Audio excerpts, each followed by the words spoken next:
السلام عليكم ورحمة الله وبركاته. سو dhawaada dhamaan asxaabta inta channelka xiran inta cusub maanta kusoo dhawaada muuqaalkan waan waa Axmed Maxamed Axmed.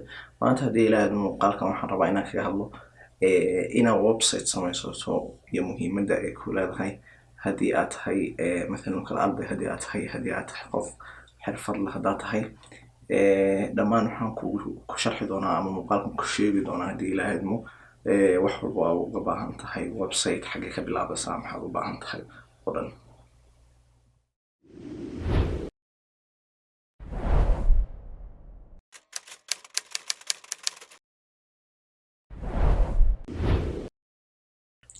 haddaba haddii ilaahay muuqaalkan waxaan ku u qaybin doonaa saddex qaybood. qaybta koowaad oo ah maxaad ugu baahan tahay website, qaybta labaad oo ah sidee u samaysan kartaa ama maxaad u baahan tahay si aad u samayso website, iyo qaybta u dambeysa oo ah sidee website-kaaga u gelisaa maxaa lahdaa iyo sidee u dhisi kartaa iyo maxaad pageski waxyaabaha. haddaba haddaan qaybta koowaad ku bilaabo oo ah maxaad ugu baahan tahay website, waxaan sheegi doonaa 5 sababood aan isleeyahay way kugu dhiirigelin kartaa in aad website gaar oo adiga ku gaar ah samaysato.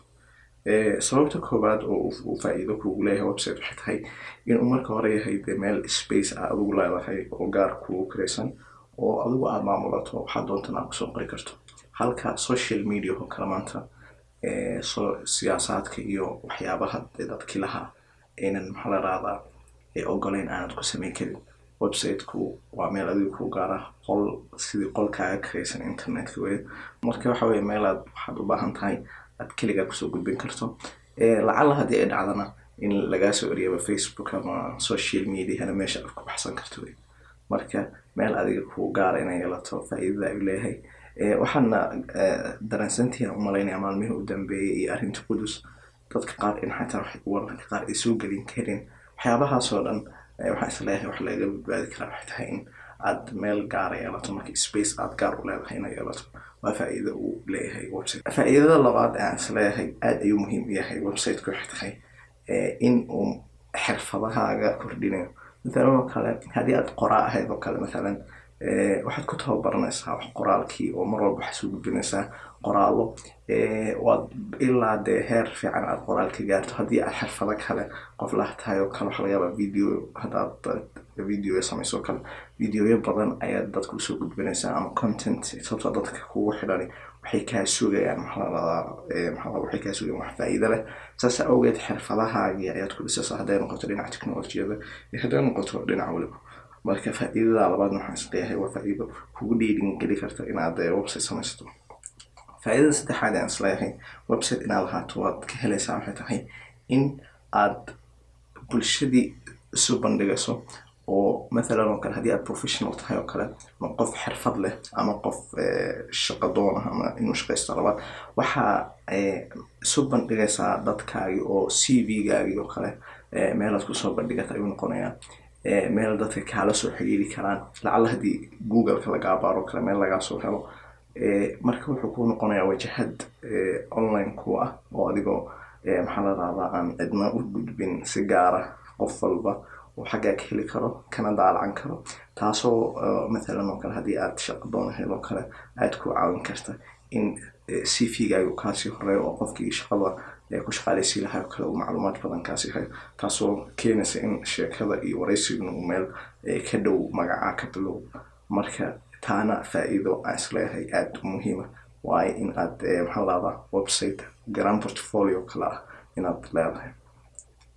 faa'iidada afraad aan isleeyahay inaa faa'iido aad u muhiim ah waxay tahay in website-ka aad waliba website-ka aad wax ku qorto in badan content aad geliso in uu ku sameynayo wax la yiraahdo network-gaas oo ah dad kolley kugu xidhan macluumaadka soo gudbinayso. مثلا oo kale majaalka aad danaynayso dad kula danaynaya dadkaas oo ballaarinaya fursadaha. waxaa laga yaabaa in aad markaad keligaa xaafadaada joogtay aanad waxba qori jirin iyo marka aad maxaa la raahdaa dad badan ay kugu xidhan yihiin oo waxa aad taageero macluumaadka kula wadaagaya in ay ka fursad badan tahay oo laga yaabo inaad fursado aanad heli lahayn xagga ka hesho sababtoo ah waxaa kugu soo xidhmaya dad majaalka aad danaynayso kale danaynaya. faa'iidada shanaad aan isleeyahay waa faa'iidada dadka badi qaar ugu muhiimsanba anigu laakiin isleeyahay waa laga muhiimsan yahay waxay tahay in aad lacag ka samayn karto. saa ogtihiin websiteska lacago qaabo badan ayaa looga sameeyaa. qaabka koowaad waxay tahay in aad si directly aad uga samayso lacag oo ah inaad product kusoo bandhigto, sida mathalan oo kale haddii aad e-commerce oo kale samaysato ama shop aad samaysato ama merch aad samaysato, oo si toos aad ugu dhex iibiso website-kaaga adeegyo ama maxaa la yidhahdaa isheeg products maadiye iyo services, digital services oo ah inaad khidmad bixiso oo kale, hadday noqoto design oo kale, hadday noqoto web development oo kale iyo waxyaabo lamida. qaabkaas lacag oo ku samayn kartaa oo ah si toos inaad lacagta ku samayso. qaabka labaadna waxaa lacag ku samayn kartaa in aad xayeysiimo ku samayso website-kaaga oo dad kale ay wax ku xayeysiistaan sida Google oo kale, sidaasna aad lacag badan iyana kaga samayso. qaybta labaad aan isleeyahay marka faa'iidooyinka kugu dhiirigelinaya aan kasoo baxno, oo haddii intaas aana ku qancin horta website inaad samaysato maaha. haddii laakiin aad ku qanacsan tahay maxaad u baahan tahay website ayaan qaybtan ka hadlaynaa labaad. website si aad u samaysato waxaad u baahan tahay laba waxyaabood. waxa koowaad waxaa loo yaqaanaa domain name wax la yidhaahdo, iyo waxaad u baahan tahay wax la yidhaahdo hosting iyo platform. marka koowaad aan ku bilaabo domain name waxaa laga wadaa magaca soo baxaya markuu qofka gelinayo maxaa la yidhahdaa magacaaga baaray mathalan sida google.com oo kale markaad tegayso waxaad ku qortaa google.com, mathalan oo kale haddaad amazon tegayso kale amazon.com ay qoraysa. magacaaga wuxuu noqonayaa marka magacaaga.com, mathalan website-kii oo kale wuxuu yahay yaxyaahmed.com. marka domain name waxaa la yidhahdaa waa magaca keliya, magaca soo baxaya .com u dambeyso ama .org ama .so ama waxyaabahaas oo dhan domain name ayaa la yidhahdaa. waa meesha qofka uu kaala soo xidhiidhayo marka hore. domain name-ku iyo isna noocyo badan ayuu leeyahay. nooca koobaad waxa weeye inaad domain name dhamaystiran oo lacag aad iibsato, sida mathalan oo kale magacaaga oo .com ah. kaasi waana sida fiican ee professionalka ah. waxaa kaloo aad domain name ku heli kartaa in aad shirkadaha qaar ay bixiyaan in aad website-kaaga ku dulisto, sida mathalan oo kale hadda WordPress oo kale waxay bixisaa domain name mathalan oo kale inaad magacoodii isticmaasho laakiin magaca ay ka hormariso. mathalan oo kale yaxya oo kale hadduu ahaa magacaaga yaxya.wordpress.com waana laga fiican yahay haddii aad mustaqbal fiican website-kaaga kaleda waxaa fiican website adiga ku gaara. sababtoo ah kaas marka koobaad horta waa free oo shirkadu maalintii rabto ay dhihi kartaa waa joojinay. marka labaad waxay tahay in uu website-kaagii sida aad kaaga u maamula kartay aan u maamula karin. haddaba domain name-ka lacagtiisu waa lacag aad u yar. sanadkii dhan ayaa waxaa ku baxda website si aad u samaysato, sanadkii dhan waxaa kaaga baxaya $10, taasoo u dhiganta bishii wax ka yar $1.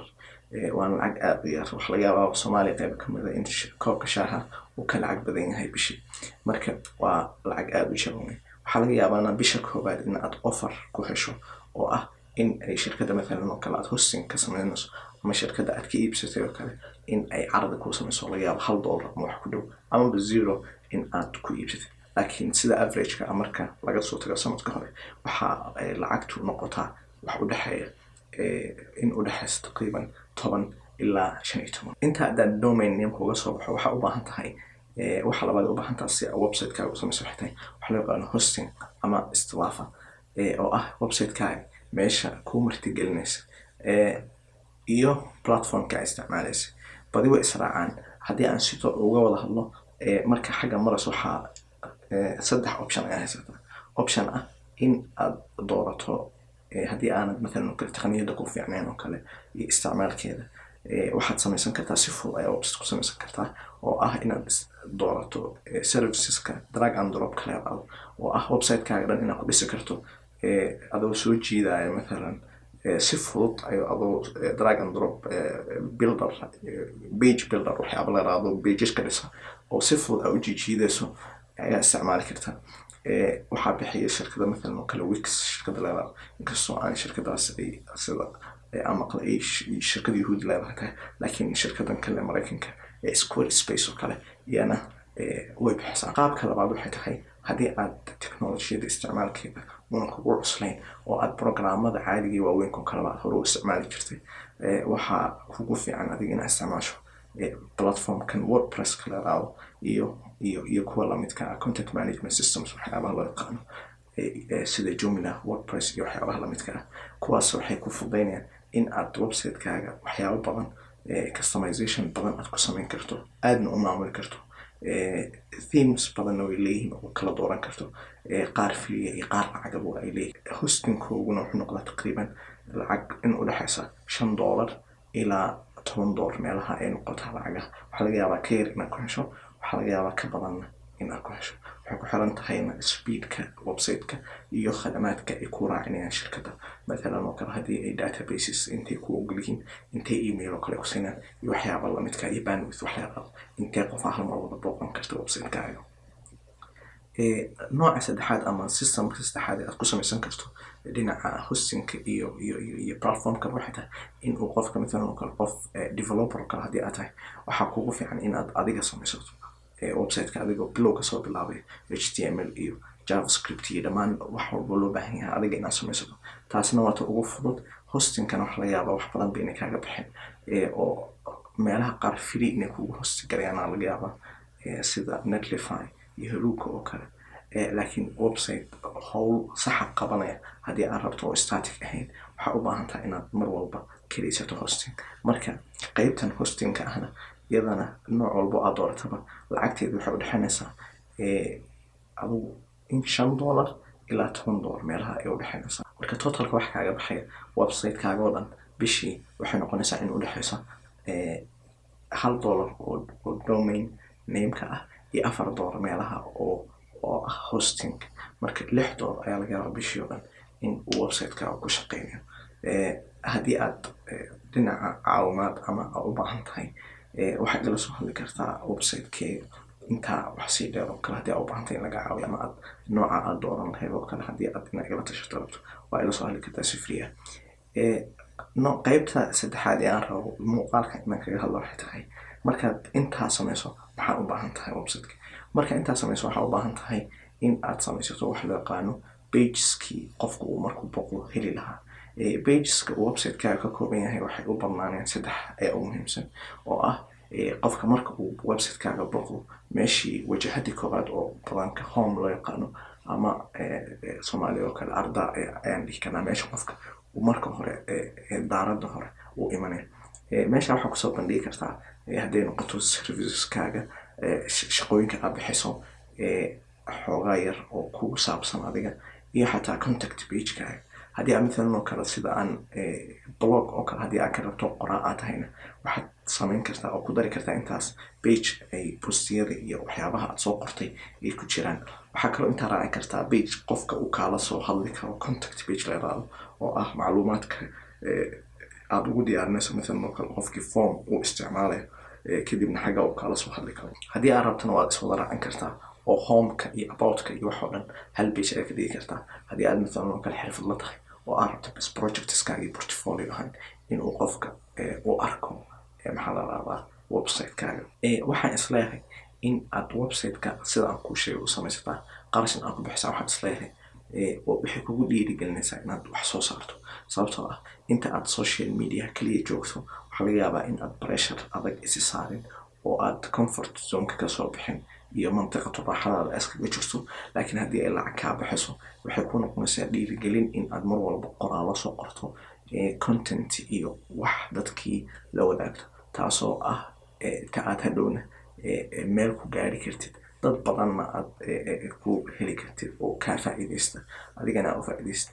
in badan anigu markaan hadda wax baarayo kale aad waxaan jeclaa lahaa in aan Soomaalida sida dadka kale caalamka ay wax u qoraan. waxaa laga yaabaa inaad mawduuc aad u fudud baarto gabay oo kale Soomaali inaad baarto haddana una ku jirin.